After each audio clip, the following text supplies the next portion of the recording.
गड़ौरा चीनी मिल का जिन जो है वो रह रह के बाहर आ जाता है। मंत्री जी अभी तक क्या प्रयास किए हैं ताकि किसानों की समस्याओं को सुलझाया जा सके? गठबंधन प्रत्याशी आप पर बाहरी होने का आरोप लगा रहे हैं और कहते हैं कि उनका रिश्ता जो है कश्मीर में है। प्रियंका गांधी कहाँ की रहने वाली है? राहुल गांधी कहाँ के रहने वाले हैं?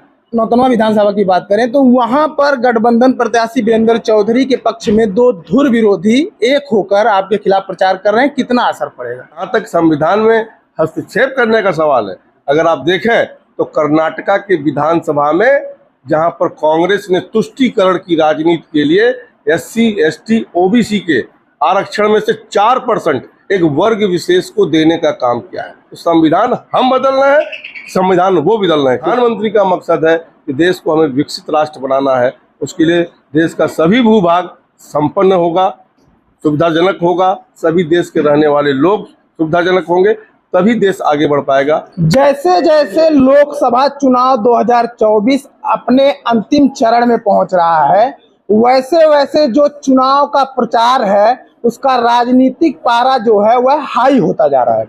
नमस्कार, मेरा नाम है सतीश और आप देख रहे हैं चौथा स्तंभ।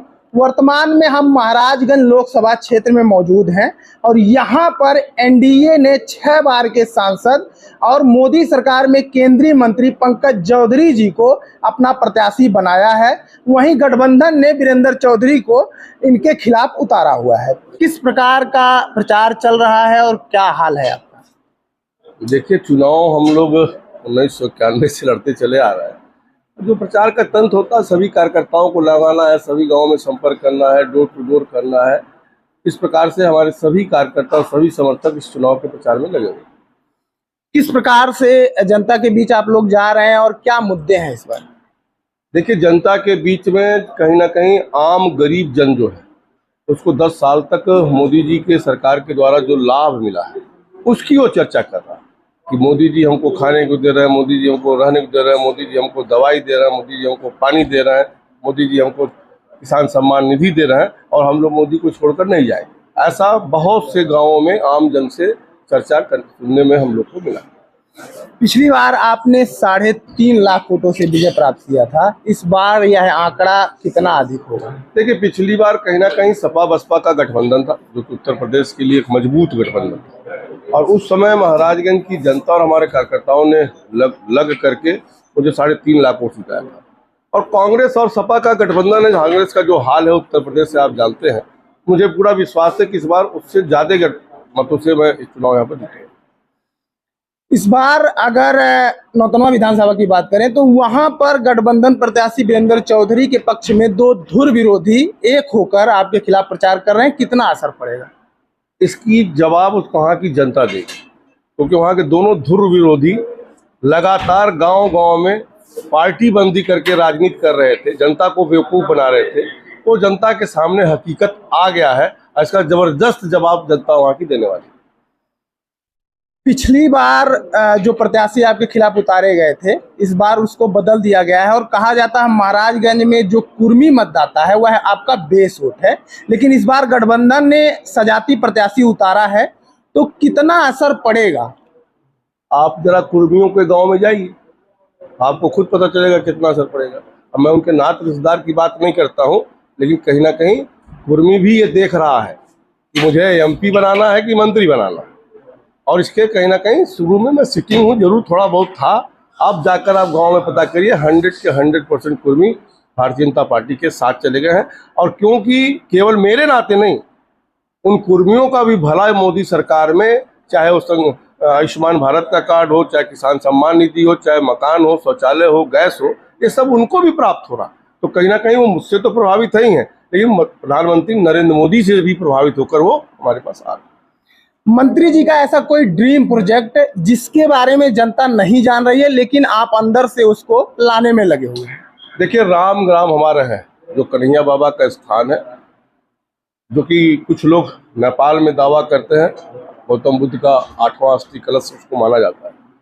उसके लिए मैं बहुत दिनों से लगा था और अभी चुनाव के बीच में ही उत्तर प्रदेश सरकार से उसका आदेश निकला है, क्योंकि SI से मैंने स्वीकृति कराया था कि फॉरेस्ट के अड़ंगा के नाते रुका था, लेकिन क्लियर हो गया। और जिस दिन वो खुदाई होगा और राम ग्राम सिद्ध होगा, उस दिन महाराजगंज का जो जिला है ना, वो इंटरनेशनल मैप पे आएगा। और आप समझ सकते हैं कि फिर जब इंटरनेशनल मैप पे आएगा तो जितने भी बौद्धिस्ट आते हैं दुनिया से, वो कहीं ना कहीं महाराजगंज में मूवमेंट होगा, टूरिज्म बढ़ेगा, लोगों को कहीं ना कहीं रोजगार मिलेगा। गठबंधन प्रत्याशी आप पर बाहरी होने का आरोप लगा रहे हैं और कहते हैं कि उनका रिश्ता जो है कश्मीर में है, इसको लेकर क्या कहें? प्रियंका गांधी कहाँ की रहने वाली है? राहुल गांधी कहाँ के रहने वाले हैं? अमेठी के रहने वाले हैं कि रायबरेली के रहने वाले हैं? मुझे तो यहाँ 33 साल हो गया घर बनाकर रहते, मेरा घर यही है। उनके कहने से मैं बाहरी नहीं हो जाऊंगा। यहाँ की जनता ने हमें बारंबार अपना आशीर्वाद दिया है। जब मैं गोरखपुर से अप डाउन करता था तब भी आशीर्वाद दिया। महाराजगंज कटा भी तो गोरखपुर से ही है। महाराजगंज कटा भी है गोरखपुर से। तो कहीं ना कहीं अब ये विषय कोई हमारे खिलाफ कोई उनको मुद्दा नहीं मिल रहा है तो अनाप शनाप प्रलाप कर रहे हैं। संविधान समाप्त हो जाएगा। संविधान के लिए मोदी जी जितना सम्मान मोदी जी करते हैं, आपने देखा होगा कि 2014 में जब प्रधानमंत्री पहली बार नियुक्त हुआ, पार्लियामेंट पहली बार गए, तो वो लोकसभा के गेट पे दंडवत प्रणाम माथा टेका था मोदी जी ने। पत्रकारों ने पूछा कि ये क्यों, क्या? आपने कहा ये लोकतंत्र का मंदिर है, ये संविधान का मंदिर है जिससे पूरा देश हमारा चलता है। उस पर हम श्रद्धा सुमन जैसे भगवान को हम माथा टेकते हैं, हम इस संविधान का सम्मान करते हैं। और उसको लेकर के 10 साल तक हम संविधान के अनुसार इस देश को चलाने का काम किए। जहाँ तक संविधान में हस्तक्षेप करने का सवाल है, अगर आप देखें तो कर्नाटका के विधानसभा में जहाँ पर कांग्रेस ने तुष्टीकरण की राजनीति के लिए SC, ST, OBC के आरक्षण में से 4% एक वर्ग विशेष को देने का काम किया है। उसकी सहयोगी दल तृणमूल कांग्रेस, अभी बंगाल हाई कोर्ट ने उसको निरस्त किया है। इनकी मंशा आप समझिए कि बैकवर्डों का आरक्षण काटकर एक वर्ग विशेष को देने का काम किया था। तो संविधान हम बदल रहे हैं, संविधान वो बदल रहे हैं, क्योंकि बाबा साहब अम्बेडकर के संविधान में लिखा है कि धर्म के आधार पर आरक्षण नहीं दिया जा सकता। गड़ौरा चीनी मिल का जिन जो है वो रह रह के बाहर आ जाता है। मंत्री जी अभी तक क्या प्रयास किए हैं ताकि किसानों की समस्याओं को सुलझाया जा सके? देखिए, गड़ौरा शुगर मिल का मुद्दा हमारे 19 में भी था और एज ए सांसद उस समय मैं जो कर सकता था कि गन्ना किसानों का एकाएक हुआ था कि गन्ना कहाँ जाएगा, वो सब हम लोग चिंता करके किसान, हम गड़ौरा शुगर मिल पे कभी राजनीति नहीं करते क्योंकि सभी किसान उससे जुटे हुए हैं। और उस समय हम मुख्यमंत्री से बात करके, सेक्रेटरी से बात करके, कमिश्नर को मैंने निचलौल तक लेके आना किया और उस समय व्यवस्थित कराया गया। उसके ऊपर मुकदमा है, सारा कुछ है, सीजर है, लेकिन देश में अदालत भी है। NCLT में उसका मुकदमा चल रहा, सरकार उस पर लगी है। मेरा पूरा प्रयास है कि वो तो चलाने से नहीं रहा, इसका मिल किसी तरीके से बिके और बिक करके दूसरा मालिक आएगा तभी ये मिल चलेगी। मंत्री जी अगर 7वीं बार जीत के आते हैं, आखिरी सवाल है, तो सबसे पहले वो कौन से काम है महाराजगंज में जो किए जाएंगे जो आपको लगता है कि उस पर थोड़ा सा काम अभी बाकी रह गया? देखिए, पहला फोकस तो मेरा रामग्राम का है। फिर फरिंदा शुगर मिल को रिलीज कराना, उसका जो 750 एकड़ जमीन है उसको कहीं ना कहीं इंडस्ट्रियल स्टेट टाइप का डेवलप करा के इंडस्ट्री लाना, ये मेरा मुख्य मुद्दा है। अच्छा, जो ICP बन रहा है वहाँ? ICP तो सुनौली में बन रहा है, वो तो इंटरनेशनल ट्रेड के लिए।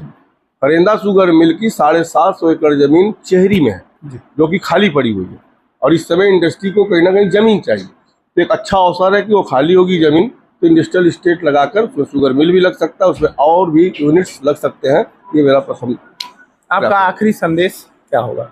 मैं महाराजगंज की जनता से कहना चाहता हूँ कि आप वोट डालने से पहले एक मतलब 60 साल इस देश पे जिसने राज किया है, जो गरीबों की बात करते थे और गरीबी दूर नहीं हुई, लेकिन 10 साल में मोदी ने एक सच्चा प्रयास, ईमानदार प्रयास किया है और बिना किसी भेदभाव का प्रयास किया है। हिंदू मुस्लिम भी नहीं देखा है, अगड़ा पिछड़ा भी नहीं देखा है, दलित भी नहीं देखा है, वोट दिया कि नहीं दिया ये भी नहीं देखा है, क्योंकि प्रधानमंत्री का मकसद है कि देश को हमें विकसित राष्ट्र बनाना है। उसके लिए देश का सभी भूभाग संपन्न होगा, सुविधाजनक होगा, सभी देश के रहने वाले लोग सुविधाजनक होंगे, तभी देश आगे बढ़ पाएगा। इसको लेकर के प्रधानमंत्री जी ने और गरीबों के लिए कार्य क्या है, ऐतिहासिक कार्य क्या है। आज 7 साल में 4 करोड़ मकान बना कर दिया है। 7 साल में कह लीजिए कि 12 करोड़ हमने शौचालय बना कर दिया, 11 करोड़ करीब गैस कनेक्शन हमने देने का काम किया। 6 लाख के लगभग 6 लाख लोगों को केवल महाराजगंज में किसान सम्मान निधि जारी है। इसलिए मैं जनता से अपील करना चाहता हूँ कि इन गरीबों का कल्याण मोदी जी ही कर सकते हैं। इसलिए 1 तारीख को आप सभी लोग कमल के सामने बटन दबाकर अपना आशीर्वाद सहयोग मुझे दीजिए, ताकि आपका आशीर्वाद मैं मोदी जी को सौंपूं, ताकि मोदी जी तीसरी बार इस देश के प्रधानमंत्री बने और गरीबों का जो अधूरा कार्य है उसको भी हम पूर्ण करें। बिल्कुल, 60 साल वो लोग थे और उन्होंने कोई काम नहीं किया। पिछले 10 साल में बहुत सारे काम हुए हैं, ऐसा मंत्री जी का कहना है। और जो इन्होंने अपील किया है, अब ये 4 तारीख को ही पता चलेगा कि यह अपील कितना सार्थक होता है। और बाकी अन्य खबरों के लिए आप हमसे जुड़े रहिए। और इस पूरे इंटरव्यू, पूरे बातचीत को लेकर आप क्या कहना चाहते हैं, हमारा कमेंट बॉक्स खुला हुआ है, उसमें आप अपनी राय रख सकते हैं।